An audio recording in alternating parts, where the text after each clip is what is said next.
आपदामपहर्तारं धातारं सर्वसंपदां लोकाभिरामं श्रीरामं भूयो भूयो नमाम्यहम्। श्रीराम राम रामेति रमे रामे मनोरमे सहस्रनाम तत्तुल्यं रामनाम वरानने श्रीराम नाम वरानने। इस प्रकार से मुनि विश्वामित्र और दोनों भाई श्री रामचंद्र जी और लक्ष्मण जी सीतानंद के निमंत्रण पाकर वे स्वयंवर सभा में उपस्थित होने हेतु निकल पड़े। सीयु स्वयंवर देखई जाई ईसु काहि दो देहि बढ़ाई लखन कहा जसु भाजन सोई नाथ कृपा तब जा पर होई। चलकर सीता जी के स्वयंवर को देखना चाहिए। देखें ईश्वर किसको बढ़ाई देते हैं।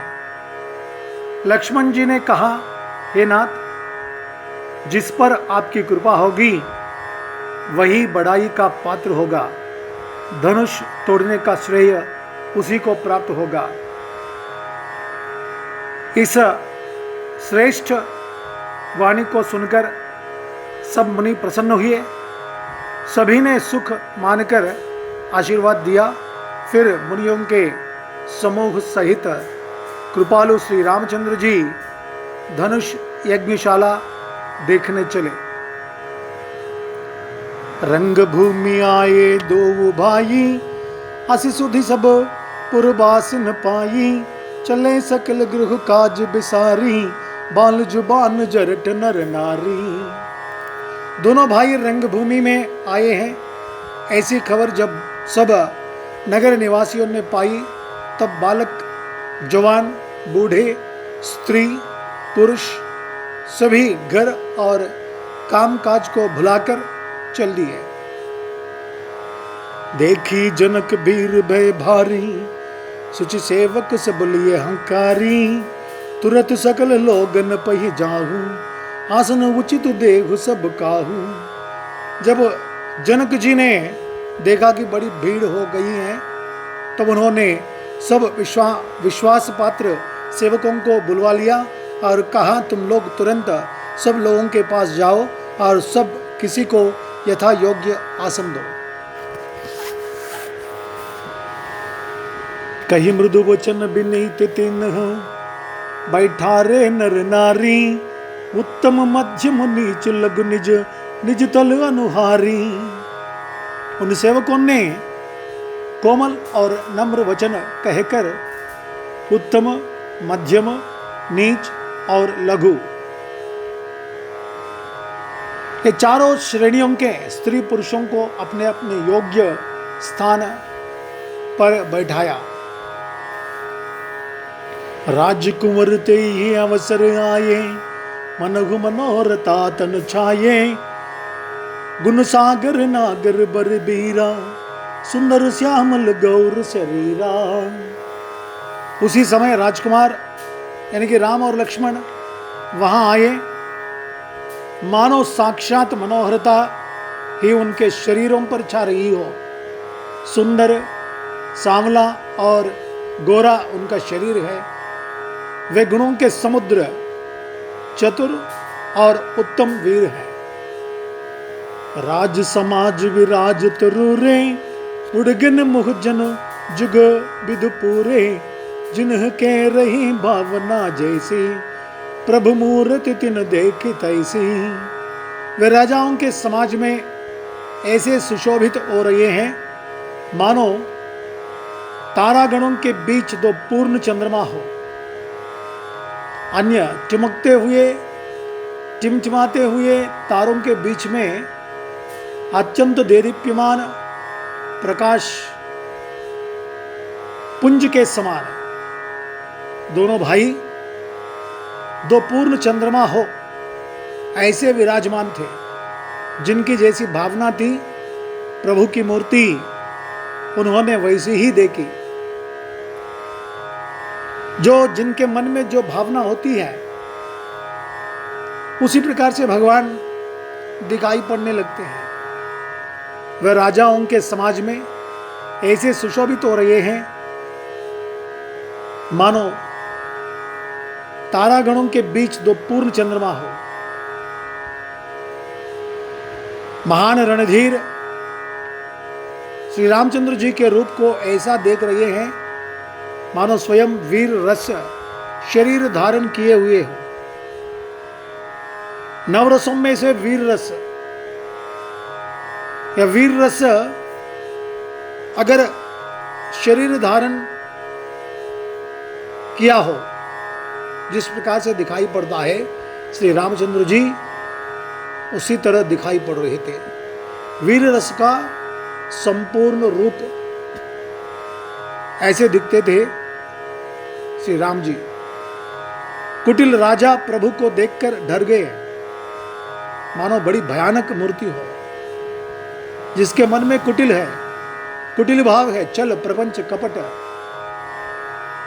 ये सब है, वो राजा प्रभु को देखकर डर गए थे, मानो बड़ी भयानक मूर्ति हो। रहे असुर छल छो निपवेशा तिनह प्रभु प्रगट काल सम देखा पुरबा सिंह देखे दो भाई नरभूषण लोचन सुखदाई। छल से जो राक्षस वहां राजाओं के वेश में बैठे थे उन्होंने प्रभु को प्रत्यक्ष काल के समान देखा। नगर निवासियों ने दोनों भाइयों को मनुष्यों के भूषण रूप और नेत्रों को सुख देने वाला देखा। नारी बिलो कहीं हर्षीय निज निज रुचि अनुरूप जन सोहत सिंगार धरी मूर्ति परम अनूप। स्त्रियां हृदय में हर्षित होकर अपनी अपनी रुचि के अनुसार उन्हें देख रही हैं, मानो श्रृंगार रस की परम अनुपम मूर्ति धारण किए सुशोभित हो रखा हो।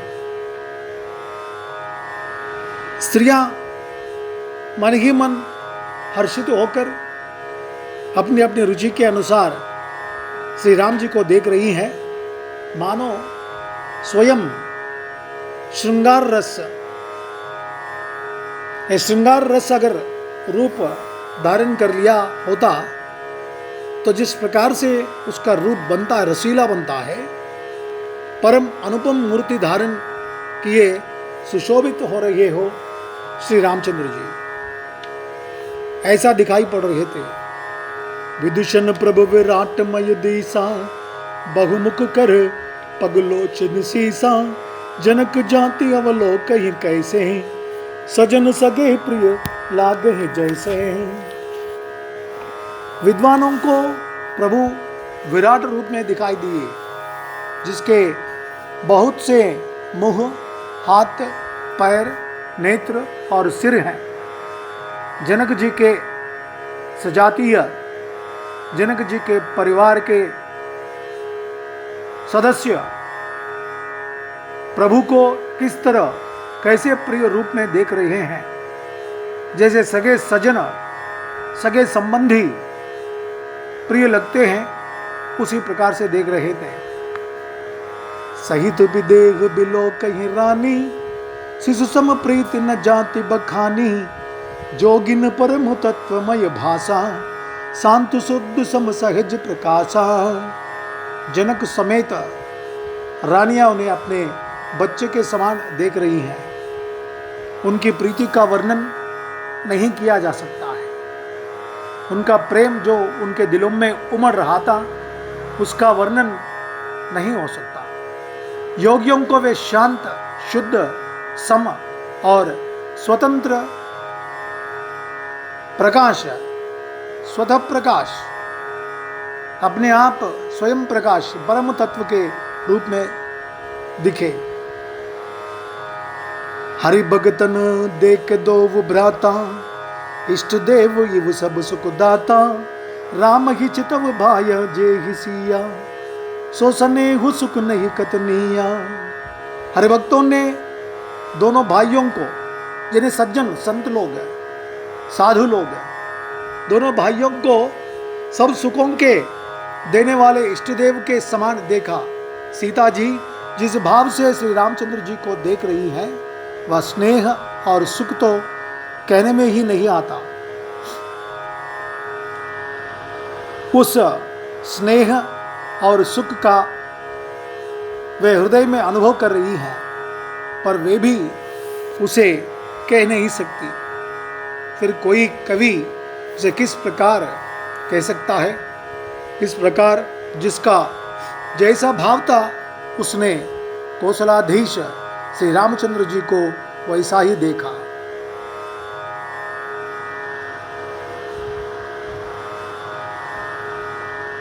राज तो राज समाज महु कौशल राज किशोर, सुंदर श्यामल गौरतन विश्व विलोचन चोर। सुंदर सांवले और गोरे शरीर वाले तथा विश्व भर के नेत्रों को चुराने वाले, अपनी ओर आकर्षित करने वाले कौशलाधीश के कुमार राज समाज में इस प्रकार सुशोभित हो रही हैं। दोनों भी भाई जो जिसको मन में जैसा लगता था वैसा ही दिखाई दे रहे थे। ऐसे उस सभा में, स्वयंवर सभा में दोनों भी भाई विराजमान हुए। सहज मनोहर मूर्ति दो, कोटि काम उपमा लघु सोवू। शरद चंद निंदक मुख नीके, नीरज नयन भावते जी के।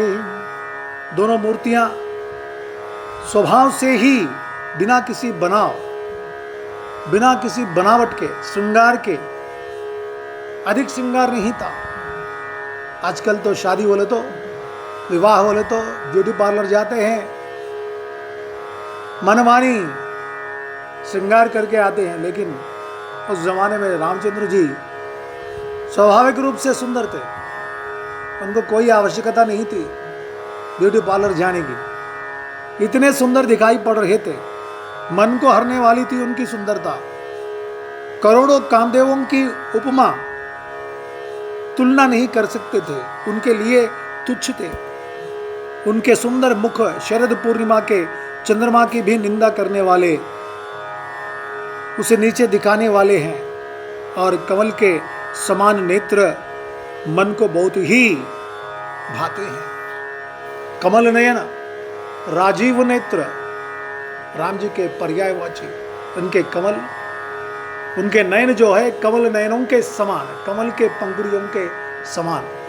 कमल के पंखुड़ियां जिस तरह से सुंदर कोमल दिखाई पड़ते हैं, उसी प्रकार से सुंदर कोमल और एक विशेषता है इनके नयनों की, बहुत ही विशाल है, विशाल नयन राम जी के। इन नेत्र मन को बहुत ही भा रहे थे, संतुष्ट, देखने वालों को संतुष्ट कर रहे थे उनके नेत्र।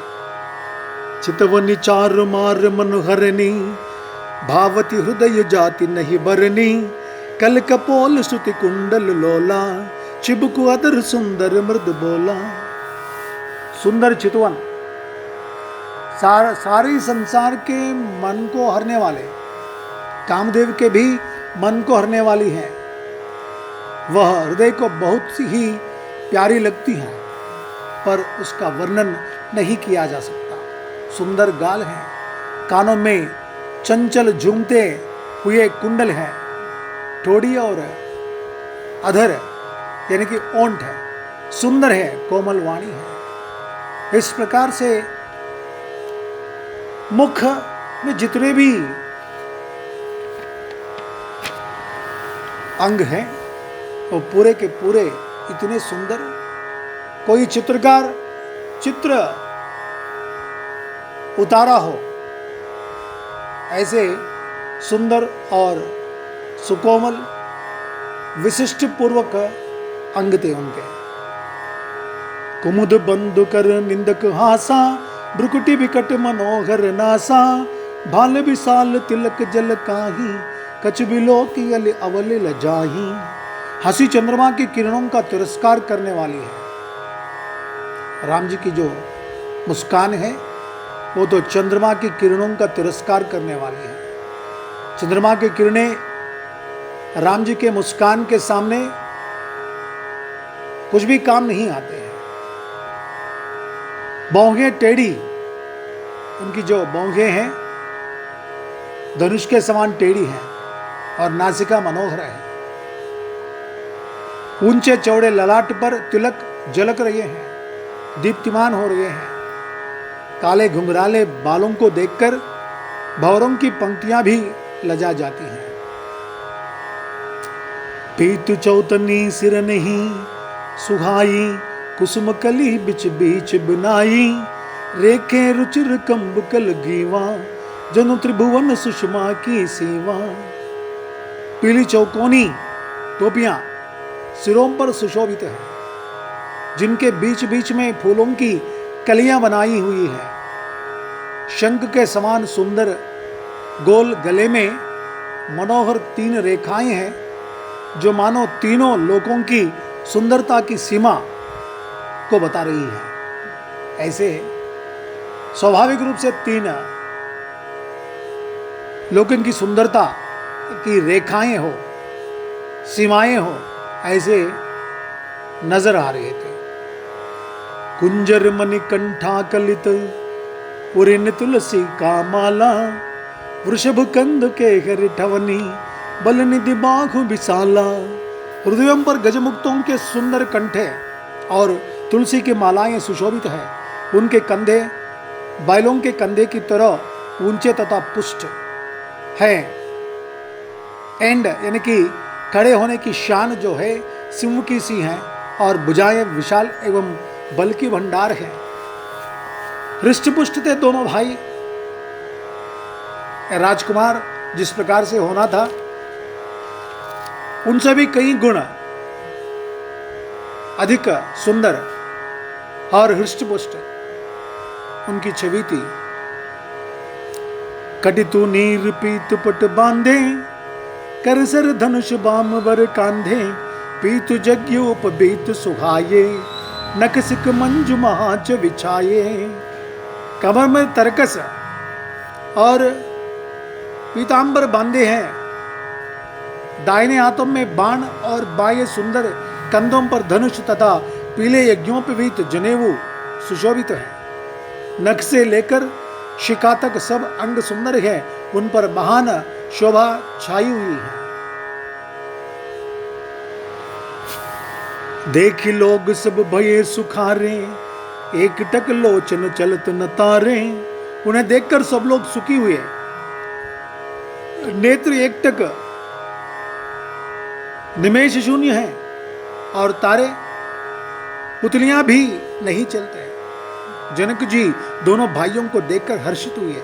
तब उन्होंने जाकर मुनि के चरण कमल पकड़ लिए। जो कोई भी जिसकी भी दृष्टि इन दोनों भाइयों पर पड़ता है, कुछ समय तक उनकी नजरें उन दोनों भाइयों पर टिक जाती हैं। समस्त सभा में बहुत भीड़ थी वहां पर, राजाओं की, अन्य लोगों की भी, और उनमें जिनकी भी नेत्र उन पर जा विराजमान हो जाते हैं। समस्त सभा में 2 ही आकर्षण के एक ठौर था, आकर्षण के एक स्थान था। कर विनती निज कथा सुनाई, रंग अवन सब मुनि देखाई।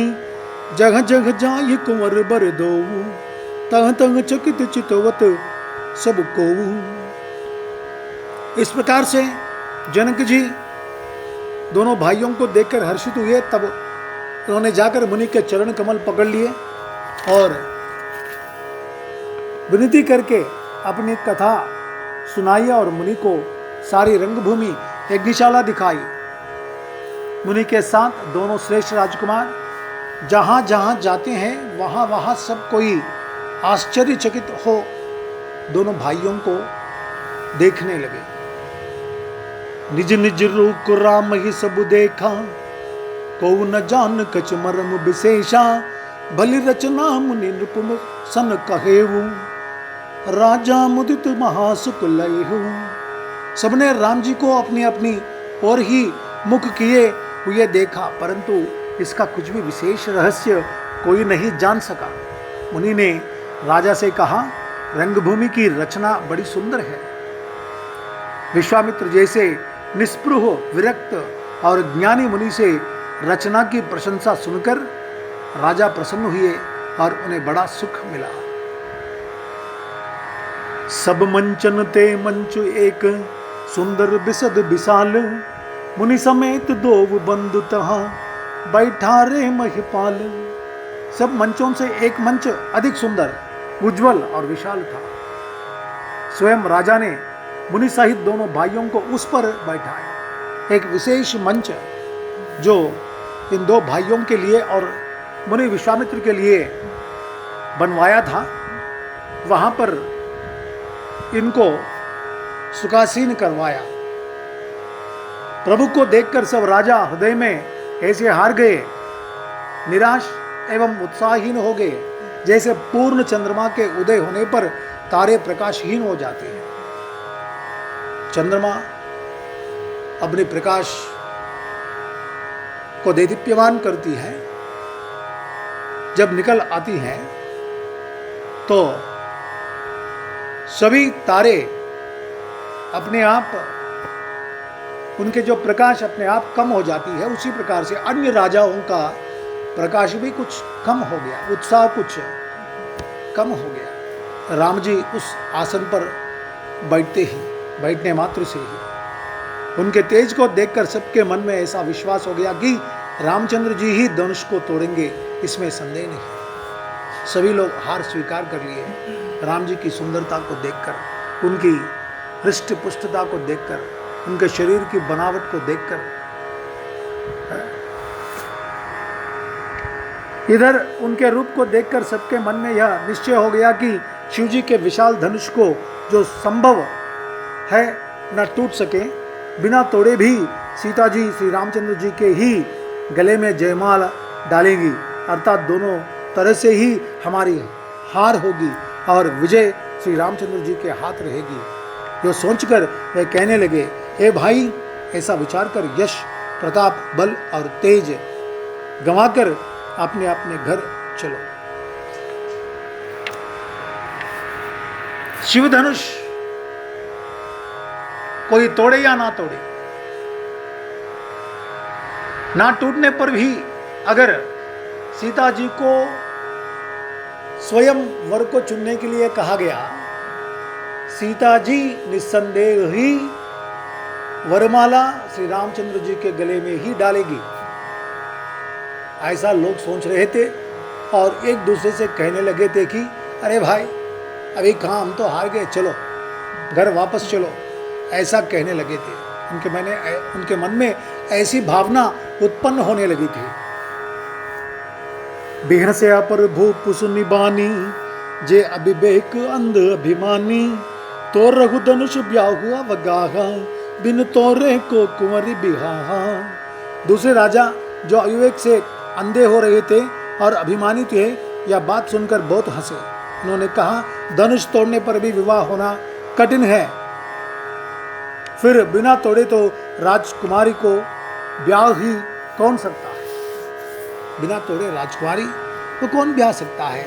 ऐसा कुछ अभिमानी राजा लोग कहने लगे थे। एक बार कालव किन होवु, सियहित समर जिनब तम होवु, यह सुनी अवर महिप मुस्काने, धर्मशील हरि भगत सयाने। काल ही क्यों ना हो, एक बार तो सीता के लिए उसे भी हम युद्ध में जीत लेंगे।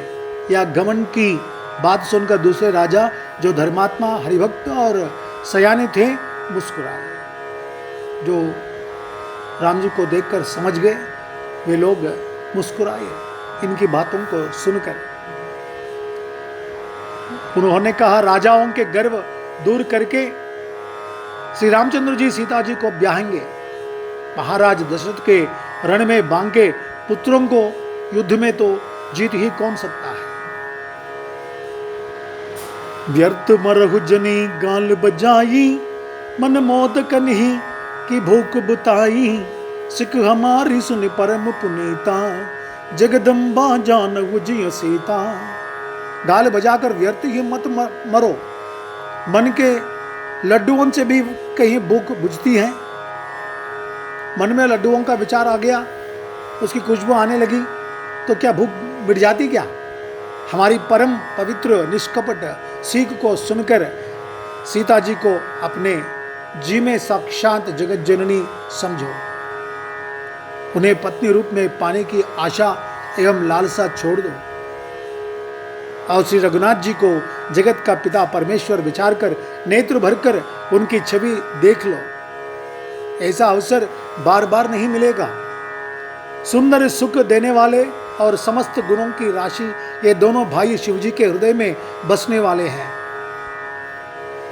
सुधा समुद्र समीप बिहाई, मृगजल निरखि मरहु कत धाई। करहु जाई जा कहु जोई भावा, हम तो आज जन्म पल पावा।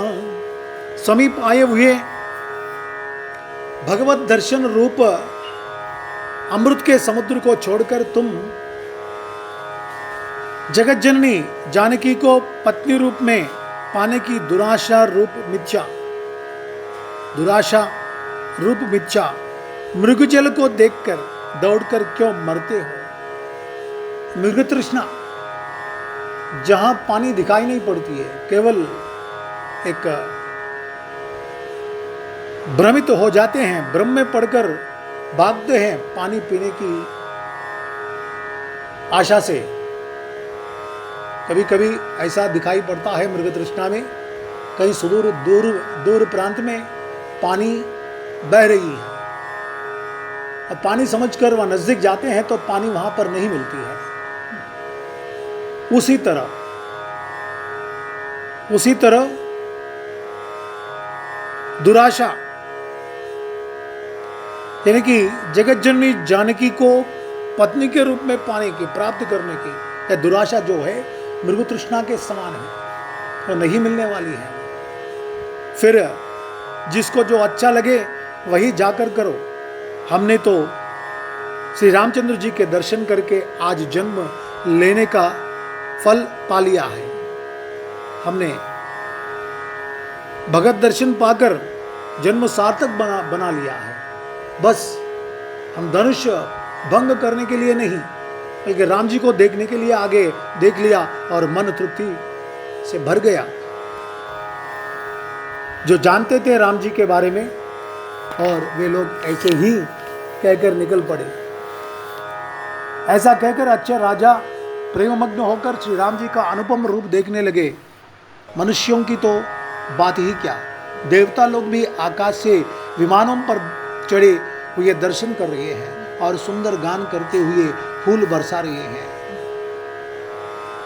जानी सु अवसर सी तब पटही जनक बोलाई, चतुर सखी सुंदर सकल सादर चली लवाई। तब उस अवसर जानकर जनक जी ने सीता जी को बुला भेजा। सब चतुर और सुंदर सखियां आदर पूर्वक उन्हें लिवा चली। सी शोभा नहीं जाई बकानी, जगदम्बिका रूप गुण खानी। उपमा सकल मोहि लग लागी, प्राकृत नारी अंगु अनुरागी। रूप और गुणों की खान जगत जननी जानकी जी की शोभा का वर्णन नहीं हो सकता। उनके लिए मुझे सब उपमाएं तुच्छ लगती हैं। कोई वस्तु दिखाई नहीं पड़ती है। मैं किससे उस मां जगत जननी सीता जी का उपमा करूं, तुलना करूं, यह मुझे समझ में नहीं आ रहा है। तुलसीदास जी कहते हैं क्योंकि वे लौकिक स्त्रियों के अंगों से अनुराग रखने वाली हैं, अर्थात वे जगत की स्त्रियों के अंगों को दी जाती हैं। काव्य की उपमाएं सब त्रिगुणात्मक मयिक जगत से ली गई हैं। उन्हें भगवान की स्वरूप और स्वरूपा शक्ति श्री जानकी जी के अप्राकृत चिन्मय अंगों के लिए प्रयुक्त करना, उनका अपमान करना और अपने को उपहास आस्पद बनाना है। ऐसी तो उपमा केवल संसार में जो उत्पन्न हुए हैं उन स्त्रियों के लिए किया जाता है, और ये तो जगत जननी है, देवता स्त्री है। ऐसे देवता स्त्री के अंगों की उपमा तो नहीं की जा सकती है किसी से। कोई वस्तु इस दुनिया में है ही नहीं है, कहाँ से उपमा दे। इतनी सुंदर दिखाई पड़ रही थी, सौंदर्य की खान, प्राकृतिक सौंदर्य की खान माँ दिखाई दे रही थी। सीता जी के वर्णन में उन्हीं उपमाओं को देकर कौन कुकवि कहलाएं और अपयश का भागी बने। यदि किसी स्त्री के साथ सीता जी की तुलना की जाए तो जगत में ऐसी सुंदर युवती है ही कहाँ? कहाँ पर है ऐसी सुंदर स्त्री? सीता जी के लिए उन उपमाओं का प्रयोग करना सुकवि के पद से च्युत होना और अपकीर्ति मोल लेना है। कोई भी सुकवि ऐसी नादानी, पागलपन, मूर्खता एवं अनुचित कार्य नहीं करेगा, नहीं कर सकता। ऐसा करके कौन कुकवि कहलाएगा? कुकवि कहलवाने का उनका मन कहता है, इसलिए तुलसीदास जी भी कुछ उपमा नहीं दे सके। गिरा मुख रतन अर्ध भवानी, रतियति दुखित अतन पति जानी, विषबार निबंध प्रिय जेही, कहिया रमा सम किम वै देही। पृथ्वी की स्त्रियों की तो बात ही क्या, देवताओं की स्त्रियों को भी यदि देखा जाए तो हमारी अपेक्षा कहाँ अधिक दिव्य और सुंदर है। तो उनमें सरस्वती तो बहुत बोलने वाली है, वाचाल है। सरस्वती बोल तो वाणी है, वाणी बोलती नहीं तो और क्या करेगी, बोलना ही पड़ता है। पार्वती अर्धांगिनी है, आधे ही अंग है। पार्वती जी से तुलना करेंगे तो यह तुलना में नहीं टिकती है। पार्वती जी भी आधे ही अंग है और सरस्वती जी वाचाल है, बोलने वाली है। अर्थात अर्ध नारी नटेश्वर के रूप में उनका आधा ही अंग स्त्री का है, शेष आधा अंग पुरुष शिव जी का है। यह कैसे तुलना कर सकते हैं? तुलना नहीं कर सकते। कामदेव की स्त्री रति पति को बिना शरीर का जानकर बहुत दुखी रहती है, और जिनके विष और मध्य जैसे समुद्र से उत्पन्न होने के नाते प्रिय भाई हैं, उन लक्ष्मी के समान तो जानकी जी को कहा ही कैसे जाए। इनकी तुलना किससे कैसे करें? ये सब ऐसे ऐसे हैं। जो छवि सुधा पयो निधि होई, परम रूपमय कच्छप सोई, शोभा रज मंदरु सिंगारू, मथे पानी पंकज निज मारू। जिन लक्ष्मी जी की बात ऊपर कही गई है वे निकली थी खारे समुद्र से। लक्ष्मी जी से तुलना करेंगे तो ये भी लक्ष्मी जी भी खारे पानी से निकली हुई है, जिसको मतने के लिए भगवान ने अति कर्कश पीठ वाले कच्छप का रूप धारण किया। रस्सी बनाई गई महान विषधर वासुकी नाग की मथाने का कार्य किया अतिशय कठोर मंदराचल पर्वत में, और उसे मथा सारे देवताओं और दैत्यों ने मिलकर। जिन लक्ष्मी को अतिशय शोभा की खान और अनुपम सुंदरी कहते हैं, उनको प्रकट करने में हेतु बने हैं सब असुंदर एवं स्वाभाविक ही कठोर उपकरण है। जो लक्ष्मी जी को समुद्र से निकालना है, निकाले थे, जिन उपकरणों का उपयोग किया गया है वे उपकरण अत्यंत स्वाभाविक रूप से कठोर ही निकले। ऐसे उपकरणों से प्रकट हुई लक्ष्मी श्री जानकी जी की समता को कैसे पा सकती है? लक्ष्मी जी भी नहीं पा सकती है। लक्ष्मी जी से भी सीता जी का तुलना नहीं कर सकते हैं। हाँ, इसके विपरीत यदि छवि रूपी अमृत का समुद्र हो, परम रूप में कच्छप हो, शोभा रूप रस्सी हो, श्रृंगार रस पर्वत हो, और उस छवि के समुद्र को स्वयं कामदेव अपने ही कर कमल से मते, तब कुछ बोल सकते हैं। नहीं तो ये उपमा दे ही नहीं सकते हैं। यही विधि उपजे लक्ष्य जब सुंदरता सुख मूल, तद भी सकोच समेत कभी कहे सीर समतुल। इस प्रकार का संयोग होने से जब सुंदरता और सुख की मूल लक्ष्मी उत्पन्न हो तो भी कवि लोग उसे बहुत संकोच के साथ सीता जी के समान कहेंगे। तब भी बहुत संकोच से कहेंगे, हाँ कुछ ऐसे ऐसे हैं बोलकर, लेकिन तब भी कहना मुश्किल ही आन पड़ती है, ऐसा तुलसीदास जी कहने लगे। जिस सुंदरता के समुद्र को कामदेव मथेगा वह सुंदरता भी प्राकृत लौकिक सुंदरता ही होगी, क्योंकि कामदेव स्वयं भी त्रिगुणमयी प्रकृति का ही विकार है। कामदेव प्रकृति का भी विकार है, अतः उस सुंदरता को मत कर प्रकट की हुई लक्ष्मी भी उपर्युक्त लक्ष्मी की अपेक्षा कहीं अधिक सुंदर और दिव्य होने पर भी होगी प्राकृति ही। अतः उसके साथ भी जानकी जी की तुलना करना कवि के लिए बड़े संकोच की बात होगी। जिस सुंदरता से जानकी जी का दिव्यांत दिव्य परम दिव्य विग्रह बना है, वह सुंदरता उपर्युक्त सुंदरता से भिन्न अप्राकृत है। वस्तुतः लक्ष्मी जी का अप्राकृत रूप भी यही है। वह कामदेव के मतने में नहीं आ सकती और वह जानकी जी का स्वरूप ही है, अतः उनसे भिन्न नहीं। और उपमा दी जाती है भिन्न वस्तु के साथ। कोई उपमा तुलना करते हैं कुछ और वस्तु के साथ, उनसे उन्हीं की तुलना कहाँ नहीं हो सकता है। इसके अतिरिक्त जानकी जी प्रकट हुई स्वयं अपनी महिमा से, उन्हें प्रकट करने के लिए किसी भिन्न उपकरण की अपेक्षा नहीं है, अर्थात शक्ति शक्तिमान से अभिन्न अद्वैत तत्व है, अतएव अनुपमेय है। अनुपमेय किसी वस्तु से वे तुलना नहीं कर सकते हैं, यह अनुपमेय अनुपम है, इनक्रेडिबल बोलते हैं, जो जिसकी तुलना नहीं कर सकते हैं।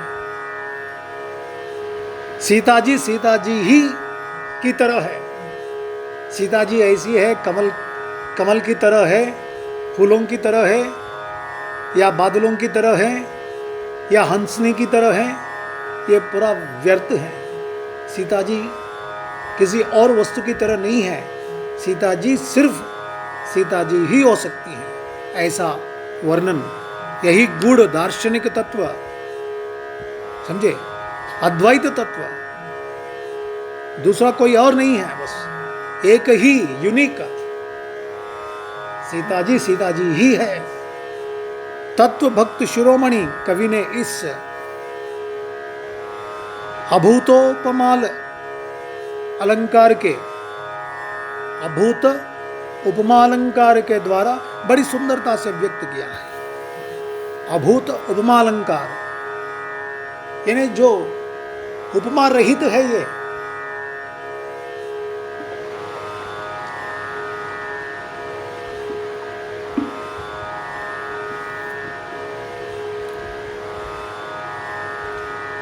सीता जी की तुलना केवल सीता जी से ही की जा सकती है। यह सुंदरता कहीं और कोई और वस्तु संसार भर में कहीं पर भी नहीं है।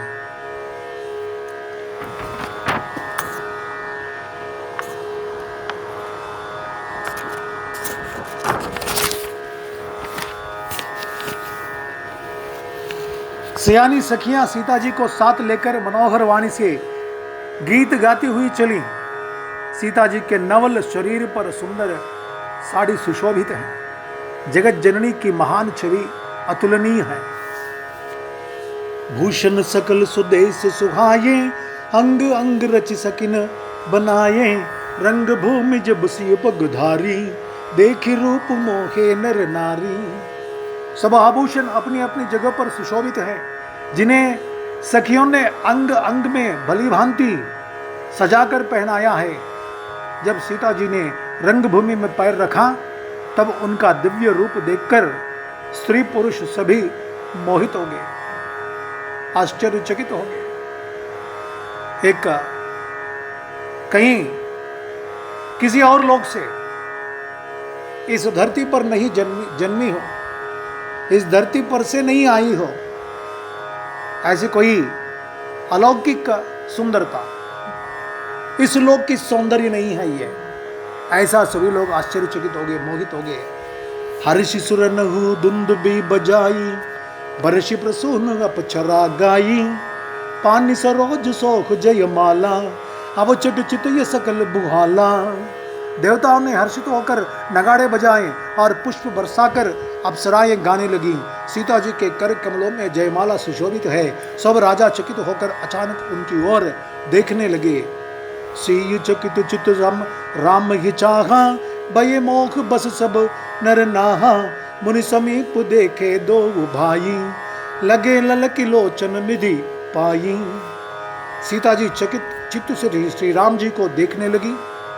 तब सब राजा लोग मोह के वश हो गए। सीता जी ने मुनि के पास बैठे हुए दोनों भाइयों को देखा तो उनके नेत्र अपना खजाना पाकर ललचाकर वहीं जा लगे, वहीं पर स्थिर हो गए, वहीं पर टिक गए। सीता जी नजरों को दौड़ाई। जब ऋषि विश्वामित्र के संग राम जी बैठे हुए देख इनकी दृष्टि वहीं पर टिक गई थी। गुरुजन लाज समाज बड़, देख सी सकुचानी, लागे बिलोकन सकीन, तन रघुवीर रही उर आनी। परंतु गुरुजनों की लाज से तथा बहुत बड़े समाज को देखकर सीता जी सकुचा गई। वे श्री रामचंद्र जी को हृदय में लाकर सखियों की ओर देखने लगे। राम रूप अरसी छवि देखे, नर नरीन परिहरी निमेशे, सोचे ही सकल कहत सकुचाही, विदिशन बिनय करहि नहीं मन माही।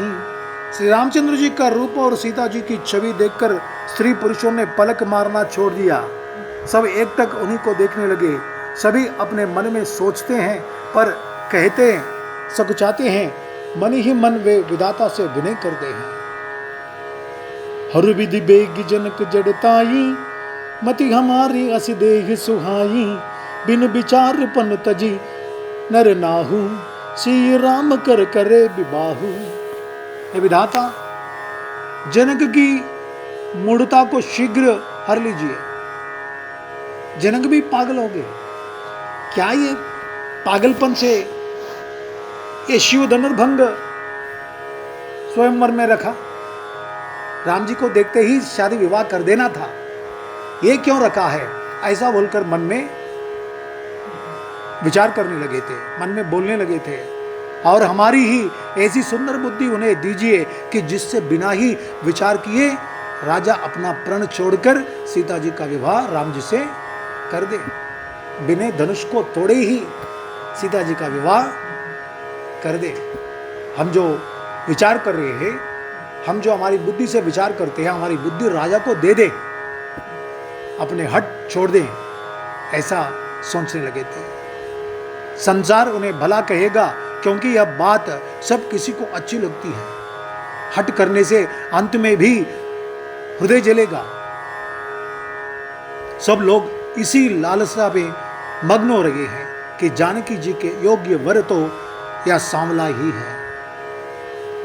जानकी जी के योग्य वर कोई और नहीं है, ये सांवला है। तब बंदी जन जनक बोलाए, बरिदावल कहत चले आए, कह नृप जाय कहु पन मोरा, चले भाट ही हर्ष न तोरा। जब राजा जनक ने बंदी जनों भाटों को बुलाया, वे बिरुदावली वंश की कीर्ति गाते हुए चले आए। राजा ने कहा, जाकर मेरा प्रण सबसे कहो, भाट चले। उनके हृदय में कम आनंद ना था। भाट लोगों को बुलाया और कहने के लिए वो बोले। जब राजा जी चलते आए थे, उनका वंशजों का पुरुषों का नाम गीत के रूप में गाए ऊंची आवाज में, और राजा विराजमान हो गए अपने स्थान पर, और भाट लोग चले गए। उनके हृदय में भी कम आनंद नहीं था, वे भी बहुत प्रसन्न थे। बोले, बंदी बचन बर सुनह सकल महिपाल, पन विदेह कर कहीं हम बुझा उठाई विशाल। भाटों ने श्रेष्ठ वचन कहा, ये पृथ्वी की पालना करने वाले सब राजगण सुनिए, हम अपनी भुजा उठाकर जनक जी का विशाल प्रण कहते हैं। हम भुजा उठाकर जनक जी ने जो प्रण किया है कहते हैं, सुनो। नृप भुज बल बिदु शिव धन राहु, गरवु आ कठोर विदित सब काहू, रावण बाण महाबट भारे, देखी सरसान गावहि सिधारे। राजाओं की भुजाओं का बल चंद्रमा है, शिवजी का धनुष राहु है, वह भारी है, कठोर है, यह सबको विदित है। बड़े भारी योद्धा रावण और बाणासुर भी इस धनुष को देखकर गांव से चुपके से चलते बने। उसे उठाना तो दूर रहा, छूने तक की हिम्मत ना हुई।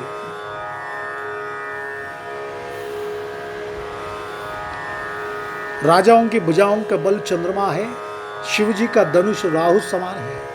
चंद्रमा को राहु ग्रसने के लिए तैयार है, यानी कि अन्य राजाओं के बलों को ग्रसने के लिए यह धनुष रखा गया है, यानी कि राहु के समान है, भारी और कठोर है। ये सबको विदित है, मालूम है। बड़े भारी योद्धा रावण भी, बाणासुर भी इस धनुष को देखकर चुपके से चले गए। उसी शिवजी के कठोर धनुष को आज इस राज समाज में जो भी तोड़ेगा, तीनों लोगों की विजय के साथ ही उसको जानकी जी बिना किसी विचार के हठपूर्वक वरण करेंगी, विवाह करेगी। प्रण सुनकर सब राजा ललचा उठे। जो वीरता के अभिमानी थे वे मन में बहुत ही तमतमाए, कमर कसकर अकुलाकर उठे और अपने इष्ट देवों को सिर नवाकर चले।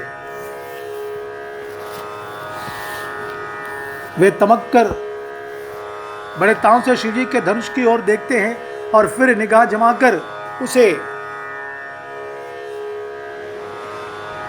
पकड़ते हैं। करोड़ों भांति से जोर लगाते हैं पर वह उठता ही नहीं। जिन राजाओं के मन में कुछ विवेक है वे धनुष के पास ही नहीं जाते। वे मूर्ख राजा तमककर किटकिटाकर धनुष को पकड़ते हैं, परंतु जब नहीं उठता तो लजाकर चले जाते हैं। मानो वीरों की भुजाओं का बल पाकर वह धनुष अधिक भारी होता जाता था। धनुष अधिक भारी हो जाता है, ऐसा मालूम पड़ता है। तब 10,000 राजा एक ही बार धनुष को उठाने लगे तो भी वह उनके ठाले नहीं टलता। शिवजी का वह धनुष कैसे नहीं दिखता था, जैसे कामी पुरुष के वचनों से सती का मन कभी चलायमान नहीं होता। सब राजा उपहास के योग्य हो गए। उपहासित अपने आप को पालिए। जैसे वैराग्य के बिना सन्यासी उपहास के योग्य हो जाता है, कीर्ति, विजय, बड़ी वीरता, इन सबको वे धनुष के हाथों बरबस हार कर चले गए। धनुष को कोई हिला भी नहीं सके, हार कर लज्जा से निकल गए। राजा लोग हृदय से हार कर श्रीहीन हतप्रभ हो गए, आश्चर्य हो गए और अपने अपने समाज में जा बैठे। राजाओं को देखकर जनक अगला उठे और ऐसे वचन बोले जो मानव क्रोध में सने हुए थे। क्रोध में आकर ये लोग ऐसे ऐसे वचन कहने लगे। दीप दीप के भूपति नाना, आए सुने हम जो पन उठाना, देव धनुज धरि मनुज शरीरा, विपुल वीर आए रणधीरा। मैंने जो प्रण ठाना था उसे सुनकर द्वीप द्वीप के अनेकों राजा आए, देवता और दैत्य भी मनुष्य का शरीर धारण करके आए तथा और भी बहुत से रणधीर वीर आए। कुंवर मनोहर विजय बड़ी, कीर्ति अति कमनीय, पावनिहार बिरंच जन, रचे उन धन दमनीय। परंतु धनुष को तोड़कर मनोहर कन्या, बड़ी विजयी और अत्यंत सुंदर कीर्ति को पाने वाला मानो ब्रह्मा ने किसी को रचा ही नहीं। ऐसे कहने लगे थे दशरथ से जनक जी। कहिए यह लाभ किसको अच्छा नहीं लगता, परंतु किसी ने भी शंकर जी का धनुष नहीं चढ़ाया। और भाई, अरे भाई, चढ़ाना और तोड़ना तो दूर रहा, कोई तिल भर भूमि भी चुरा ना सका, उसको हिलाया भी नहीं था। अब कोई वीरता का अभिमानी नाराज ना हो, मैंने जान लिया पृथ्वी वीरों से खाली हो गई, अब आशा छोड़कर अपने अपने घर जाओ। ब्रह्मा ने सीता का विवाह लिखा ही नहीं। कुछ राजाओं ने ऐसे ही सोच रहे थे, सीता जी का विवाह लिखा ही नहीं है ब्रह्मा जी ने। यदि प्राण छोड़ता हूं तो पुण्य जाता है, इसलिए क्या करूं, कन्या कुमारी ही रहे। यदि मैं जानता कि पृथ्वी वीरों से शून्य है तो प्रण करके उपहास का पात्र ना बनता। जनक महर्षि, जनक महाराज कहने लगे थे, मैं अब प्रण ही नहीं करता था, वीरों से शून्य हो गया क्या यह धरती पूरा, तो मैं प्रण करके उपहास का पात्र ना बनता। जनक वचन सुनि सब नर नारी, देख जानकी ही भये दुखारी। माखे लखन कुटिल भय बोहे, रदपट फरकत नयन रिसोहे। जनक के वचन सुनकर सभी स्त्री पुरुष जानकी जी की ओर देखकर दुखी हुए, परंतु लक्ष्मण जी तमतमा उठे, उनकी बाहें टेढ़ी हो गईं, ओठ फड़कने लगे और नेत्र क्रोध से लाल हो गए। ऐसे जनक जी के वचनों को सुनकर ऐसे हो गए लोग, ओठ फड़कने लगे, नेत्र क्रोध से लाल हो गए लक्ष्मण जी के। लक्ष्मण जी जल्द ही क्रोधित हो जाते हैं, जनक जी की ओर देखकर दुखी हुए। लक्ष्मण जी तमतमा उठे, उनकी बाहें टेढ़ी हो गई, ओठ फड़कने लगे और नेत्र क्रोध से लाल हो गए। कही न सकत रघुबीर डर, लगे बचन जन बान। नाय राम पद कमल सिरु, बोले गिरा प्रमाण। श्री रघुवीर जी के डर से कुछ कह तो सकते नहीं, पर जनक के वचन उन्हें बाण से लगे। श्री रामचंद्र जी के चरण कमलों में सिर नवाकर वे यथार्थ वचन बोले। लोगों के इन वचनों को सुनकर जनक के वचन उन्हें बाण से लगे। तब लक्ष्मण जी श्री रामचंद्र जी के चरण कमलों में सिर नवाकर यथार्थ वचन इस प्रकार से कहने लगे। रघुवंशियों में कोई भी जहां होता है उस समाज में ऐसे वचन कोई नहीं कहता जैसे अनुचित वचन रघुकुल शिरोमणि श्री राम जी को उपस्थित जानते हुए भी जनक जी ने कहे हैं। जनक जी को मालूम था कि रघुवंश के राजा यहाँ पर बैठे हुए हैं, रघुवंश के लोग यहाँ पर बैठे हुए हैं, ऐसे कैसे बोल दिए राजा जनक जी, ये उचित नहीं है। हे सूर्य कुल रूपी कमल के सूर्य, सुनिए, मैं स्वभाव ही से कहता हूँ, कुछ अभिमान करके नहीं। यदि आपकी आज्ञा पाऊं तो मैं ब्रह्मांड को गेंद की तरह उठा लूं और उसे कच्चे घोड़े के घड़े की तरह फोड़ डालूं। मैं सुमेरु पर्वत को मूली की तरह तोड़ सकता हूं। हे भगवान, आपके प्रताप की महिमा से यह बेचारा पुराना धनुष तो कौन चीज है। ऐसा जानकर हे नाथ, आज्ञा हो तो कुछ खेल करूं। उसे भी देखिए, धनुष को कमल की डंडी की तरह चढ़ाकर उसे 100 योजना तक दौड़ा लिए चला जाऊं। हे नाथ, आपके प्रताप के बल से धनुष को कुकुरमुत्ते बरसाती छत्ते की तरह तोड़ दूं। कुकुरमुत्ते की तरह तोड़ दूं। क्या कुकुरमुत्ता यानी कि मशरूम, कुकुरमुत्ता यानी कि जो कचरे के इस पर उत्पन्न होने वाला, बारिश के समय उत्पन्न होता है, यह मानकर मैं उसे तोड़ दूं। यदि ऐसा ना करूं तो प्रभु के चरणों की शपथ है, फिर मैं धनुष और तरकस को कभी हाथ में भी ना लूंगा, कभी दोनों को हाथ में ना लूंगा। मैं ऐसा कह दिया था, नहीं तोड़ूंगा तो। लखन सकोप बचन जे बोले, डगमगानी मही दिग्गज डोले, सकल लोग सब भूपु डेराने, सियो ही हर्ष जनक मुसक चाने। लक्ष्मण जी की क्रोध भरे वचन बोले कि पृथ्वी डगमगा उठी और दिशाओं के हाथी कांप गए। लक्ष्मण जी की इन बातों को सुनकर दिशाओं के हाथी कांप गई। सभी लोग और सब राजा डर गए। सीता जी के हृदय में हर्ष हुआ और जनक जी सकुचा गए। जनक जी भी थोड़ा किंचित पीछे हट गए थे, सकुचा गए। गुरु रघुपति सब मुनि मन माही, मुदित भये पुनि पुनि पुलकाही, सयन ही रघुपति लखन नवेरा, प्रेम समेत निकट बैठारे। गुरु विश्वामित्र जी, श्री रघुनाथ जी और सब मुनि मन में प्रसन्न हुए और बार बार पुलकित होने लगे। श्री रामचंद्र जी ने इशारे से लक्ष्मण को मना किया और प्रेम सहित अपने पास बैठा लिया। लक्ष्मण जी बोल दिया और राम जी इशारे से लक्ष्मण जी को अपने पास बुला लिया, प्रेम सहित अपने पास बिठा लिया। विश्वामित्र समय शुभ जानी, विश्वामित्र समय शुभ जानी, बोले अति स्नेहमय बानी, उठगु राम बंजगु भव चापा, मेटगु तात जनक परितापा। विश्वामित्र जी शुभ समय जानकर अत्यंत प्रेम भारी वाणी में बोले, हे राम उठो, शिव जी का धनुष तोड़ो, और हे तात जनक का संताप मिटाओ। जनक जो संताप में है उसे दूर कर दो।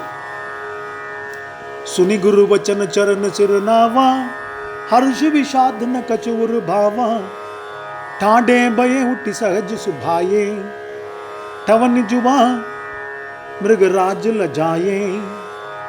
गुरु के वचन सुनकर श्री राम जी ने चरणों में सिर नवाया। उनके मन में ना हर्ष हुआ ना विषाद, और वे अपनी एंड खड़े होने की शान से जवान सिंह को भी लजाते हुए सहज स्वभाव से ही उठ खड़े हुए। सहज स्वाभाविक प्रयत्न से एक सिंह की भांति खड़े हो गए। एक जवान सिंह जिस प्रकार से खड़ी हो जाती हैं, उसी प्रकार से केसरी की समान खड़े हो गए। उदित उदय गिरि मंच पर, रघुबर बाल पतंग, बिकसे संत सरोज सब, हर्ष लोचन भृंग। मंच रूपी उदयाचल पर, उदयाचल जहां सूरज उदित होता है, वहां जो पहाड़ होती हैं, उस मंच पर रघुनाथ जी रूपी बाल सूर्य के उदय होते ही सब संत रूपी कमल खिल उठे और नेत्र रूपी भंवरे हर्षित हो गए, खिल गए। नेत्र रूपी भंवरे हर्षित हो गए। सूरज उदित होते ही कमल खिल जाते हैं। जैसे ही राम जी खड़े हो गए, सब मुनियों के नेत्र खिल उठे। नृपन के रियासा निसिनासी, बचन नखत अवलीन प्रकाशी, मानी महिप कुमुद सकुचाने, कपटी भूपू लोक लुकाने। राजाओं की आशा रूपी रात्रि नष्ट हो गई। उनके वचन रूपी तारों के समूह का चमकना बंद हो गया, वे मौन हो गए। अभिमानी राजा रूपी कुमुद संकुचित हो गए और कपटी राजा रूपी उल्लू छिप गए। रात में निशा में चलने वाले जितने भी प्राणी हैं, सूर्योदय होते ही अपने आप स्वाभाविक रूप से छिप जाते हैं। उसी प्रकार से अन्य राजा लोग छिप गए थे, यानी कि कुछ बोलती बंद हो गई उनकी। राम जी उठते ही उनकी बोलती बंद हो गई, सकुचा गए। मुनि और देवता रूपी चकवे शोक रहित हो गए। सब लोगों का रोना धोना बंद हो गया। वे फूल बरसाकर अपनी सेवा प्रकट कर रहे हैं। प्रेम सहित गुरु के चरणों की वंदना करके श्री रामचंद्र जी ने मुनियों से आज्ञा मांगी।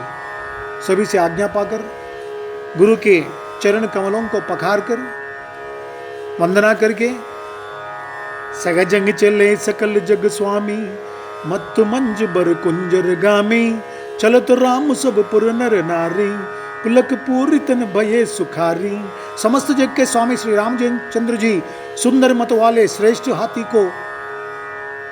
हाथी की सी चाल से स्वभाव की ही चले।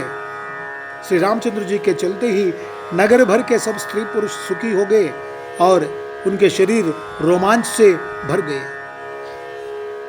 उन्होंने पितर और देवताओं की वंदना करके अपने पुण्यों का स्मरण किया।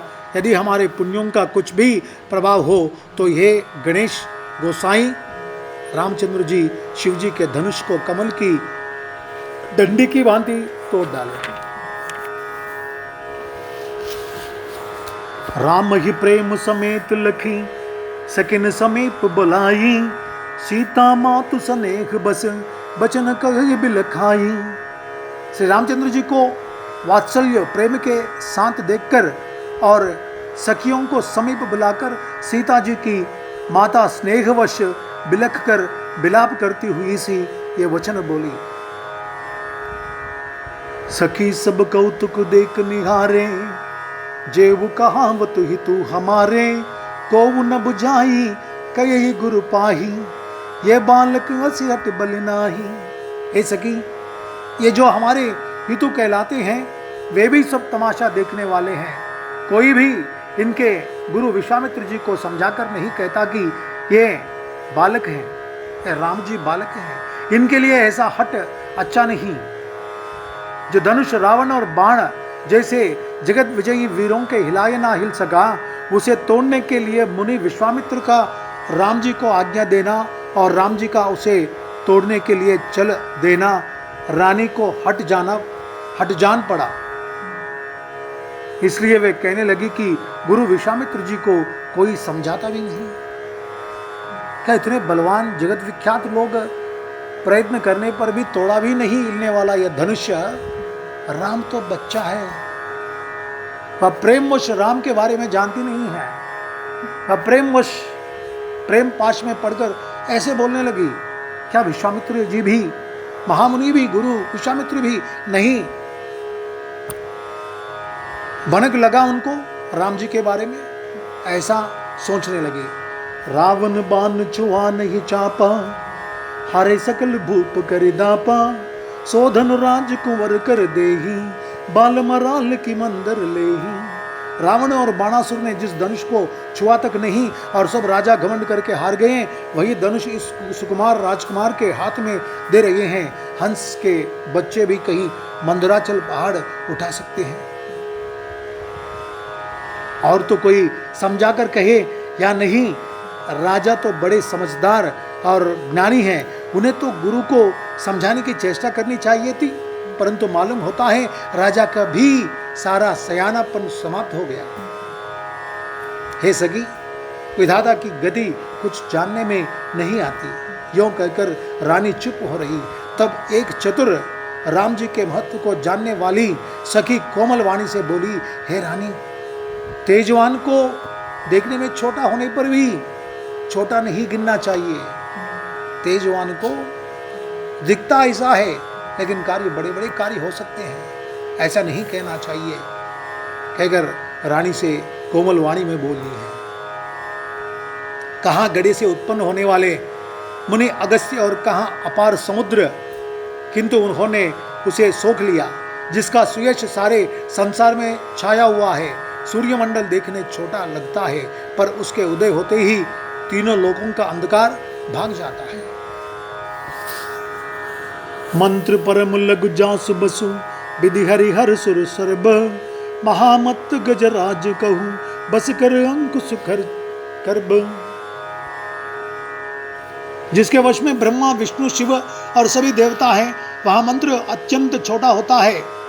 महान मत वाले गजराज को छोटा सा अंकुश वश में कर लेता है। गजराज देखने में बड़ा होता है, लेकिन जो वट के पास जो अंकुश होता है, वो अंकुश काफी है उसे कंट्रोल करने में, अपने वश में करने में।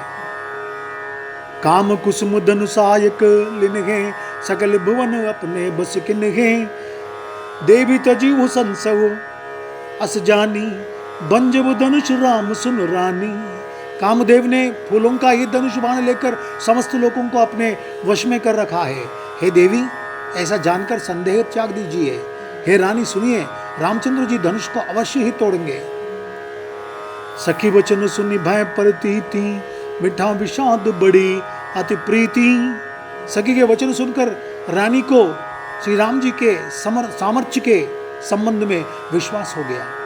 उनकी उदासी मिट गई और श्री राम जी के प्रति उनका प्रेम अत्यंत बढ़ गया। उस समय श्री रामचंद्र जी को देखकर सीता जी भयभीत हृदय से जिस देवता से विनती कर रही है, अपनी मनोकामना पूर्ण करने के लिए सीता जी भी विनती करने लगी अनेक देवताओं से। मन ही मन मनाऊ अकलानी, ओघ प्रसन्न महेश भवानी।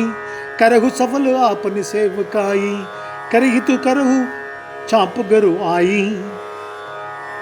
वे व्याकुल होकर मन ही मन मना रही है, हे महेश भवानी, मुझ पर प्रसन्न होइए। मैंने आपकी जो सेवा की है उसे सुफल कीजिए और मुझ पर स्नेह करके धनुष के भारीपन को हर लीजिए। गणनायक वरदायक देवा, आज लगे कि नहीं हो तुम सेवा। बार बार बिनती सुने मोरी, करहु चाप गुरुता अति थोरी। हे गणों के नायक, वर देने वाले देवता गणेश जी, मैंने आज ही के लिए तुम्हारी सेवा की थी। बार बार मेरी विनती सुनकर धनुष का भारीपन बहुत ही कम कर दीजिए। सभी देवताओं से विनती कर रही है कि उस धनुष का भार कम कर डाले, मेरी मनोकामना पूर्ण करे, मन में जो इच्छा है वो सफल हो जाए, ऐसी विनती कर रही थी। श्री रघुनाथ जी की ओर देखकर सीता जी धीरज धरकर देवताओं को मना रही हैं। उनके नेत्रों में प्रेम के आंसू भरे हैं और शरीर में रोमांच हो रहा है।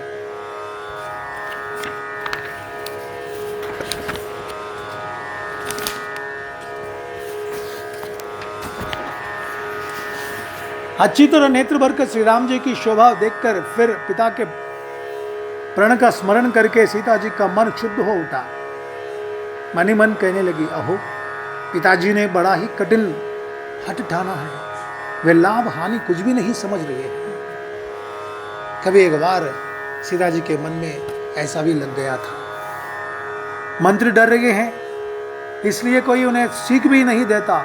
पंडितों की सभा में यह बड़ा अनुचित हो रहा है। कहाँ तो वज्र से भी बढ़कर कठोर धनुष, और कहाँ यह कोमल शरीर किशोर श्याम सुंदर। हे विधाता, मैं हृदय में किस तरह धीरज धरूं? सिरस के फूल के कण से कहीं हीरा छेदा जाता है। सारी सभा की बुद्धि भोली बावली हो गई है। अतः ये शिव जी के धनुष, अब तो मुझे तुम्हारा ही आसरा है। तुम अपनी जड़ता लोगों पर डालकर श्री रघुनाथ जी को देखकर हल्के हो जाओ। इस प्रकार सीता जी के मन में बड़ा ही संताप हो रहा है। निमेष का एक लव, एक अंश भी 100 युगों के समान बीत रहा है। एक पल भी 100 युगों के समान बीत रहा है, ऐसा सीता जी महसूस करने लगी। प्रभु श्री रामचंद्र जी को देखकर फिर पृथ्वी की ओर देखती हुई सीता जी के चंचल नेत्र इस प्रकार शोभित हो रहे हैं, मानो चंद्रमंडल रूपी ढोल में कामदेव की 2 मछलियां खेल रही हो। सीता जी की वाणी रूपी भ्रमर को उनके मुख रूपी कमल ने रोक रखा है। लाज रूपी रात्रि को देखकर अब प्रकट नहीं हो रही है। नेत्रों का जल नेत्रों के कोने में ही रह जाते हैं, जैसे बड़े भारी कंजूस का सोना कोने में ही गड़ा रह जाता है। अपनी बड़ी हुई व्याकुलता जानकर सीता जी सकुचा गई और धीरज धरकर हृदय में विश्वास ले आई कि यदि तन मन और वचन से मेरा प्रण सच्चा है और श्री रघुनाथ जी के चरण कमलों में मेरा चित्त वास्तव में अनुरक्त है, तो सबके हृदय में निवास करने वाले भगवान मुझे रघुश्रेष्ठ श्री रामचंद्र जी की दासी अवश्य बनाएंगे। जिसका जिस पर सच्चा स्नेह होता है वह उसे मिलता ही है। इसमें कुछ भी संदेह नहीं। ऐसा परिपरि अनेक रूपों में सीता जी विचारने लगी, मन में सोचने लगी और प्रभु की ओर देखकर सीता जी ने शरीर के द्वारा प्रेम ठान लिया, अर्थात यह निश्चय कर लिया कि यह शरीर इन्हीं का होकर रहेगा या रहेगा ही नहीं। एक ठान ली है, निश्चय रूप में आ गई है, निश्चित हो गई है मन में, होगा तो यह शरीर इन्हीं का या नहीं तो नहीं। कृपा निधान श्री राम जी सब जान गए। उन्होंने सीता जी को देखकर धनुष की ओर कैसे ताका, जैसे गरुड़ जी छोटे से सांप की ओर देखते हैं। गरुड़ जी सांप की ओर देखा, कितना बड़ा सांप भी होने दो, सांप पूरे अपने बिलों में, अपने बांबियों में चले जाते हैं अपने आप को बचाने के लिए। राम जी गरुड़ जी के समान उस धनुष को देखा था, अपनी दृष्टि डाली उस धनुष पर। लखन लके वो रघुबन समनी, ताके वो हर को दंड, पुल की गात बोले बचन, चरण चापे ब्रह्मांड। इधर जब लक्ष्मण जी के देखा कि रघुकुल मणि श्री रामचंद्र जी ने शिव जी के धनुष की ओर ताका है, तो वे शरीर से पुलकित हो ब्रह्मांड को चरणों से दबाकर निम्नलिखित वचन बोले। चरणों से इस ब्रह्मांड को दबा दिया लक्ष्मण जी, क्योंकि भूमि कहीं उस धनुष को छोड़ ना दे, और ग्रिप बोलते ना, और ग्रिप ना रहे, कहीं फिसल जाए, या सोचकर उस ब्रह्मांड को अपने पैरों से दबा के रख दिया लक्ष्मण जी। चाप समीप राम जब आए, नर नारही सुर सुकृत मनाए, सब कर संसव अरो अज्ञानु, मंद महीपन कर अभिमानु। श्री रामचंद्र जी जब धनुष के समीप आए, तब सब स्त्री पुरुषों ने देवताओं और पुण्यों को मनाया। सबका संदेह और अज्ञान नीच राजाओं का अभिमान है। परशुराम जी के गर्व की गुरुता, देवता और श्रेष्ठ मुनियों की कातरता, सीता जी का सोच, जनक का पश्चाताप और रानियों के दारुण दुख का दावानल,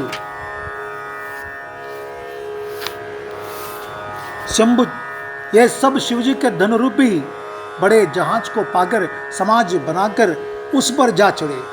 ये श्री रामचंद्र जी की भुजाओं के बल रूपी अपार समुद्र के पार जाना चाहते हैं, परंतु कोई केवट नहीं है, केवट नहीं है। इस धनुष को एक बड़ा जहाज मानकर ये सभी लोग उस पर चढ़ गए, इसलिए भारी बन गई है और केवट कोई भी नहीं है। श्री राम जी की भुजाएं बस इसे कहाँ उठाते हैं, इतने भारी वजन को, यह सोच रहे थे। श्री राम जी ने सब लोगों की ओर देखा और उन्हें चित्र में लिखे हुए इसे देखकर फिर कृपाधाम श्री राम जी ने सीता जी की ओर देखा और उन्हें विशेष व्याकुल जाना। उन्होंने जानकी जी को बहुत ही विकल देखा। उनका एक एक क्षण कल्प के समान बीत रहा था। यदि प्यासा आदमी पानी के बिना शरीर छोड़ दे तो उसके मर जाने पर अमृत का तालाब भी क्या करेगा, क्या फायदा क्या है। अमृत का तालाब उनके पास लाके रखने पर भी कुछ उपयोग नहीं है। सारी खेती के सूख जाने पर वर्षा किस काम की, समय बीत जाने पर फिर पछताने से क्या लाभ है।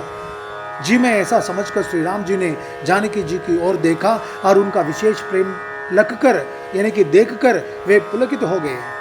मन ही मन उन्होंने गुरु को प्रणाम किया और बड़ी फुर्ती से धनुष को उठा लिया। जब उसे लिया तब वह धनुष बिजली की तरह चमका और फिर आकाश में मंडल जैसा मंडलाकार हो गया।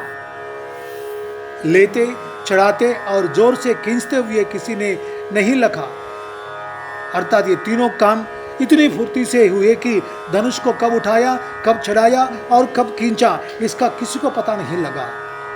लेत चढ़ावत खंचत गाड़े, काहू न लखा देख सब ठाडे, ते ही चन राम मज धन तोरा, भरे भुवन धन घोर कठोरा। बस पल भर में सबने श्री राम जी को धनुष खींचे खड़े देखा। इसी क्षण श्री राम जी ने धनुष को बीच से तोड़ डाला। भयंकर कठोर ध्वनि से लोक भर गए, तीनों लोग भर गए। भरे भुवन घोर कठोर, भरे भुवन गोर कठोर रव, रवि बाज तज मार्ग चले, छिक रही दिग्गज डोल, मही अहि कोल कुरुम कलमले। सुर असुर मुनि कर कान, दिन है सकल बिकल बिचारही, कोदंड कंड राम तुलसी, जयति वचन उचारही। घोर कठोर शब्द से सब लोग भर गए। सूर्य के घोड़े मार्ग छोड़कर चलने लगे, दिग्गज चिघाड़ने लगे, धरती डोलने लगी, शेष वराह और कच्छप कलमला उठे। देवता राक्षस और मुनि कानों पर हाथ रखकर सब व्याकुल होकर विचारने लगे। तुलसीदास जी कहते हैं, जब सबको निश्चय हो गया कि श्री राम जी ने धनुष को तोड़ डाला, तब सब श्री रामचंद्र जी की जय बोलने लगे। इतनी ध्वनि कभी सुनी नहीं थे। सब आश्चर्यचकित हो गए। एक पल में हो गया ये पूरा। और सब अपने सुध में आने के पश्चात सभी लोग श्री रामचंद्र जी की जय बोलने लगे। शंकर चाप जाह जा, सागर रघुबर बाहुबल, बूढ़ सो सकल समाज चढ़ा, जो प्रथम ही मोघ बस। शिव जी का धनुष जहाज है और श्री रामचंद्र जी की भुजाओं का बल समुद्र है। धनुष टूटने से वह सारा समाज डूब गया, जो मोहवश पहले इस जहाज पर चढ़ा था, जिसका वर्णन ऊपर आया है, और सब समुद्र में डूब गए। प्रभु ने धनुष के दोनों टुकड़े पृथ्वी पर डाल दिए। यह देखकर सब लोग सुखी हुए। विश्वामित्र रूपी पवित्र समुद्र में, जिसमें प्रेम रूपी सुंदर अथाह जल भरा है, राम रूपी पूर्णचंद्र को देखकर पुलकावली रूपी भारी लहरें बढ़ने लगी। आकाश में बड़े जोर से नगाड़े बजने लगे और देवांगनाएं गान करके नाचने लगी। ब्रह्मा आदि देवता, सिद्ध और मुनीश्वर लोग प्रभु की प्रशंसा कर रहे हैं और आशीर्वाद दे रहे हैं। वे रंग बिरंगे फूल और मालाएं बरसा रहे हैं। किन्नर लोग रसीले गीत गा रहे हैं।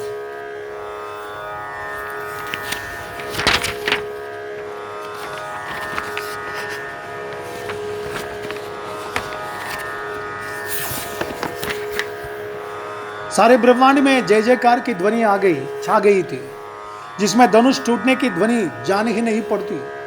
जहां तहां स्त्री पुरुष प्रसन्न होकर कह रहे हैं कि श्री रामचंद्र जी ने शिव जी के भारी धनुष को तोड़ डाला। बंदी मागध सूत गिन, बिरुद बन ही मति धीर, कह रही निछावर लोग सब, है गई धन मन चीर। धीर बुद्धि वाले भाट मगध और सूत लोग बिरुदावली कीर्ति का बखान कर रहे हैं। सब लोग घोड़े, हाथी, धन, मणि और वस्त्र निछावर कर रहे हैं। झांझ, मृदंग, शंख, शहनाई, भेरी, डोल और सुहावने नगाड़े आदि बहुत प्रकार के सुंदर सुंदर बाजे बज रहे हैं। जितनी भी ध्वनि करने वाले बाजे हैं तो पूरे बज रहे थे। जहां तहां युवतियां मंगल गीत गा रही हैं। सखियों सहित रानी अत्यंत हर्षित हुई, मानो सूखते हुए धान पर पानी पड़ गया हो। जनक जी ने सोच त्याग कर सुख प्राप्त किया, मानो तैरते तैरते थके हुए पुरुष ने ताह पा लिए हो। समुद्र में बहने वाले को एक किनारा मिल गया हो, ऐसा जनक जी अत्यंत शांत हो गए। धनुष टूट जाने पर राजा लोग ऐसे श्रीहीन निस्तेज हो गए, जैसे दिन में दीपक की शोभा जाती रहती है। सीता जी का सुख किस प्रकार वर्णन किया जाए, जैसे चातक की स्वाति का जल पा गई हो। श्री राम जी को लक्ष्मण जी किस प्रकार देख रहे हैं, जैसे चंद्रमा को चकोर का बच्चा देख रहा हो। तब शतानंद जी ने आज्ञा दी और सीता जी ने श्री राम जी के पास गमन किया। संग सखी सुंदर चतुर, गाँव ही मंगल चार, गवनी बाल मराल, गति सुषमांग अपार। साथ में सुंदर चतुर सखियां मंगलाचार के गीत गा रही हैं। सीता जी बाल हंसनी की चाल से चली, उनके अंगों में अपार शोभा है।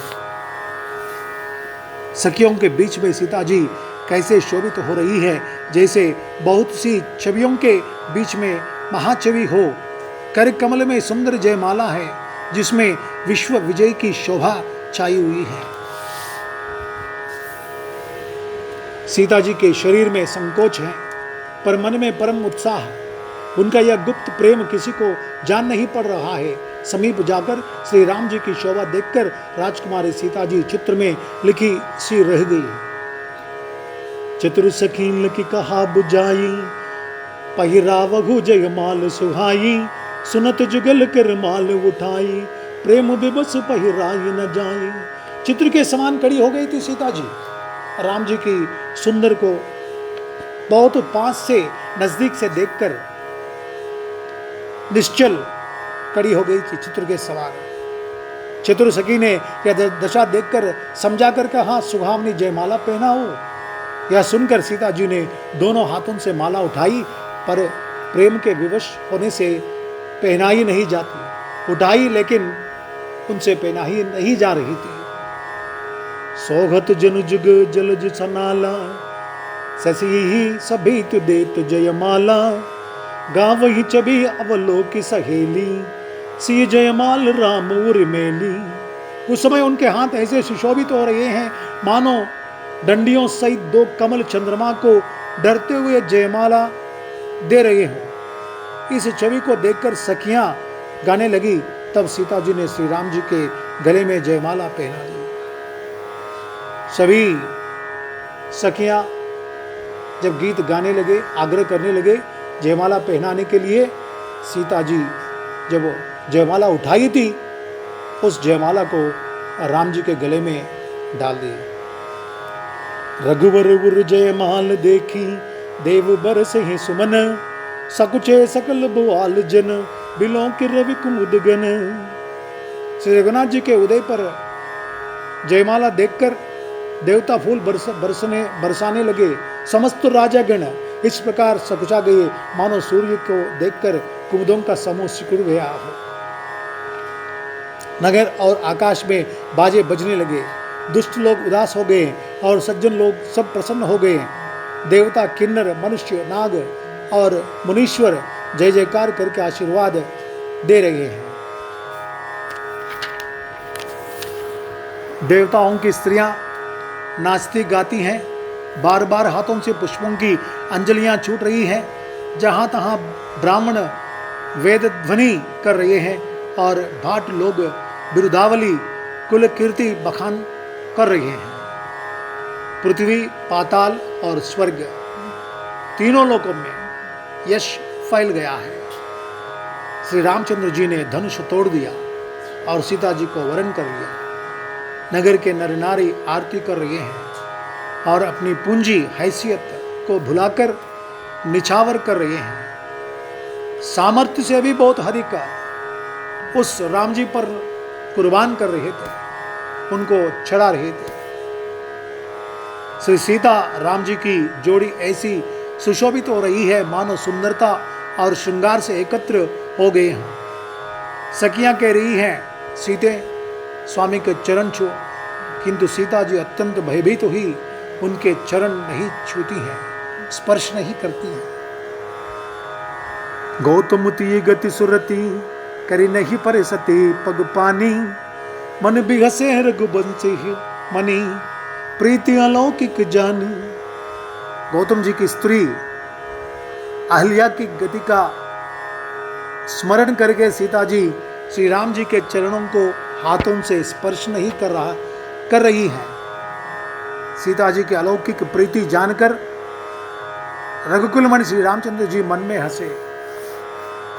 तब सिंह देखी भूप अभिलाषे। उस समय सीता जी को देखकर कुछ राजा लोग ललचा उठे। वे दुष्ट, कुपूत और मूढ़ राजा मन में बहुत तमतमाए। वे अभागे उठ उठकर कवच पहनकर जहां तहां गाल बजाने लगे। कोई कहते हैं सीता को छीन लो और दोनों राजकुमारों को पकड़कर बांध लो। धनुष तोड़ने से ही चाह नहीं सरेगी, पूरी होगी। हमारे जीते जी राजकुमारी को कौन ब्याह जा सकता है, ऐसा कहने लगे थे दुष्ट राजा लोग। यदि जनक कुछ सहायता करें तो युद्ध में दोनों भाइयों सहित उसे भी जीत लो। ये वचन सुनकर साधु राजा बोले। इस निर्लज्ज राज समाज को देखकर तो लाज भी लजा गई। कुछ राजा लोग ऐसा कहने लगे कि निर्लज्ज समाज को देखकर लाज भी लजा गई है, शर्म भी शर्मा गई है। अरे तुम्हारा बल, प्रताप, वीरता, बड़ाई और नाक प्रतिष्ठा तो धनुष के साथ ही चली गई है। वही वीरता थी कि अब कहीं से मिली है। ऐसी दुष्ट बुद्धि है, तभी तो विधाता ने तुम्हारे मुखम पर कालिख लगा दी। ईर्ष्या, घमंड और क्रोध छोड़कर नेत्र भरकर श्री राम जी की छवि को देख लो। लक्ष्मण के क्रोध को प्रबल अग्नि जानकर उसमें पतंगे मत बनो। पतंगे की तरह बनकर उसमें मत गिरो और खुद को जलाओ मत।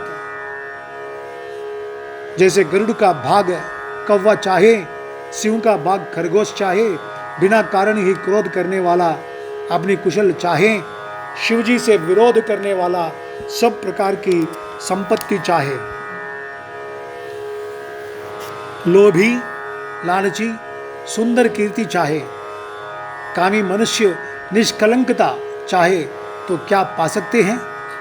और जैसे श्री हरि के चरणों से विमुख मनुष्य परम गति मोक्ष चाहे, हे राजाओं, सीता के लिए तुम्हारा लालच भी वैसा ही व्यर्थ है।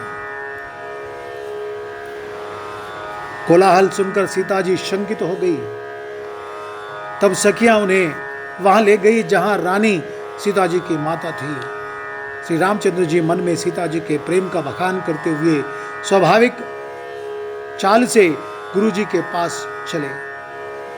रानियों सहित सीता जी दुष्ट राजाओं के दुर्वचन सुनकर सोच के वश हैं कि न जाने विधाता अब क्या करने वाले हैं। राजाओं के वचन सुनकर लक्ष्मण जी इधर उधर ताकते हैं, किंतु श्री रामचंद्र जी के डर से कुछ बोल नहीं सकते। कोलाहल मच गया था। कोलाहल से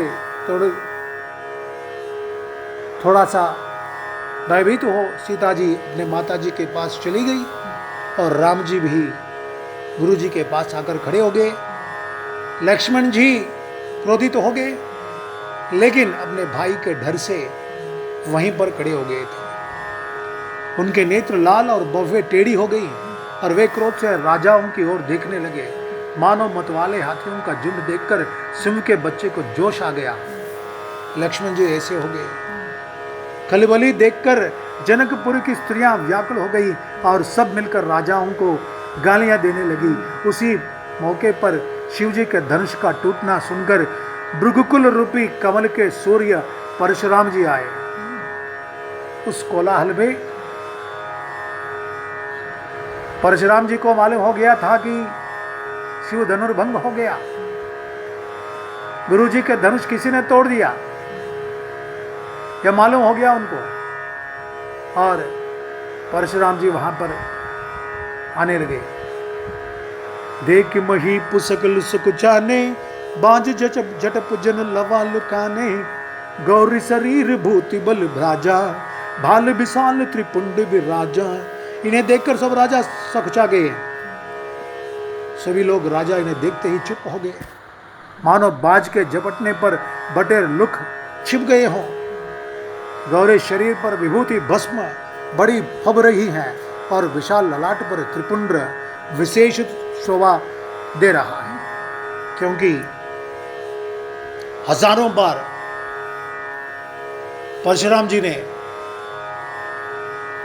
धरती पर जितने भी क्षत्रिय वीर योद्धा थे उनको पूरा सफाया कर दिया। धरती को ब्राह्मण में बांट दिया, दान दे दिया। कार्तवीर्य अर्जुन जो 1000 बाहुओं वाला था, उसके 1000 बाहुओं को काट दिया था, उसके गमन को चकनाचूर कर दिया था। ऐसे प्रतापी परशुराम जी को वहां देखकर सभी राजा पीछे हट गए। कोलाहल शांत हो गया और सभी लोग धरने लगे। जनक भयभ्रांत हो गए। सीता जी और वहाँ के लोग, जनकपुरी के लोग, प्रजा भी एकदम आश्चर्यचकित हो गए और गौर वर्ण पर भस्म के त्रिपुंड्र विशेष शोभा दे रहा है परशुराम जी के शरीर पर। शीस जटा शशि बदन सुहावा, ऋषि बस कछुक अरुण होई आवा, ब्रुकुटी कुटिल नयन ऋषि राते, सगज गुचितवत मनहु रिसाते। सिर पर जटा है, सुंदर मुखचंद्र क्रोध के कारण कुछ लाल हो गए हो आया है, बाहें टेढ़ी और आंखें क्रोध से लाल है। सगजी देखते हैं तो भी ऐसे जान पड़ता है मानो क्रोध कर रहे हैं। वृषभ कंद उर बाहु विशाला, चारु जने वो माल मृग छाला, कटि मुनि बसन तून दई बांधे, धनु सिर पर धनु सर कर कटार कल कांधे। बैल के समान ऊंचे और पुष्ट कंधे हैं, छाती और भुजाएं विशाल हैं, सुंदर यज्ञों पे भी धारण किए, माला पहने और मृग चर्म लिए हैं, कमर में मुनियों का वस्त्र वल्कल और 2 तरकस बांधे हैं, हाथ में धनुष बाण और सुंदर कंधे पर फरसा धारण किए हैं। 2 तरकस है परशुराम के पीठ पर, एक ही तरकस होता है, लेकिन परशुराम जी के इतनी विशाल पीठ, 2 तरकस बंधे हुए हैं, उसमें बाण और कंधे पर फरसा धारण है, फरसा भी कुल्हाड़ी भी हाथ में लिए हुए हैं। शांत वेश करने कठिन बरने न जाय स्वरूप, धरि मुनि तनु जन बीर रसु, आय वो जहां सब भूप। शांत वेश है परंतु करनी बहुत कठोर है, स्वरूप का वर्णन नहीं किया जा सकता, मानो वीर रस ही मुनि का शरीर धारण करके जहां सब राजा लोग हैं वहां आ गया है। वीर रस स्वयं परशुराम जी का रूप धारण करके वहां पर चल आया है, ऐसा प्रतीत होता है। देख तो भृगुपति वेश कराला, उठे सकल भय विकल बुआला, पितु समेत कही कही निज नामा, लगे करन सब दंड प्रणामा। परशुराम जी का भयानक वेश देखकर सब राजा भय से व्याकुल हो उठ खड़े हो गए और पिता सहित अपना नाम कहकर सब दंडवत प्रणाम करने लगे। सभी लोग अपना अपना अपने अपने पिता के नाम और खुद का नाम देकर अपना परिचय देने लगे। राजा लोग दंडवत प्रणाम करने लगे खड़े होकर। परशुराम जी हित समझकर भी सहज ही जिसकी ओर देख लेते हैं वह समझता है मानो मेरी आयु पूरी हो गई। फिर जनक जी ने आकर सिर नवाया और सीता जी को बुलाकर प्रणाम कराया। परशुराम जी जिस ओर देखते हैं उस ओर खड़े राजा लोग सोचते थे कि मेरा काम हो गया, आज मेरी जो आयु पूरी हो गई है, ऐसा सोचने लगे थे राजा लोग। फिर जनक जी ने आकर सिर नवाया और सीता जी को बुलाकर प्रणाम कराया। परशुराम जी ने सीता जी को आशीर्वाद दिया। सखियां हर्षित हुई और वहां अब अधिक देर ठहरना ठीक न समझकर वे सयानी सखियां उनको अपनी मंडली में ले गई। फिर विश्वामित्र जी आकर मिले और उन्होंने दोनों भाइयों को उनके चरण कमलों पर गिराया। विश्वामित्र जी ने सर नवाया उस मुनि का। राम लखन दशरथ के डोटा, दीनी आशीष देख बल जोटा, राम ही चितई रहे तक लोचन, रूप अपार मार मद मोचन।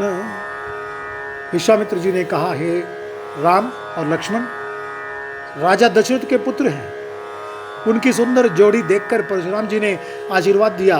कामदेव के भी मद को चुराने वाले श्री रामचंद्र जी के अपार रूप को देखकर उनके नेत्र थकित स्तंभित हो रहे हैं।